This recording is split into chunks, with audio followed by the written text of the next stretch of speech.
गणानां त्वा गणपतिगुं हवामहे कविं कवीनामुपमश्रवस्तमम् ज्येष्ठराजं ब्रह्मणां ब्रह्मणस्पत आनः शृण्वन्नोतिभिः सीतसादनम्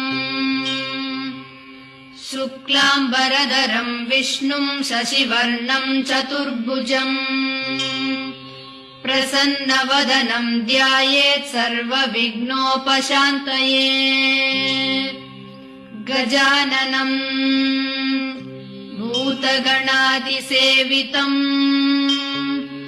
कपित्तजम्बू पदसारपक्षितम् उमासुतं शोकविनाशकारणम् नमामि विघ्नेश्वर पादपङ्कजम्।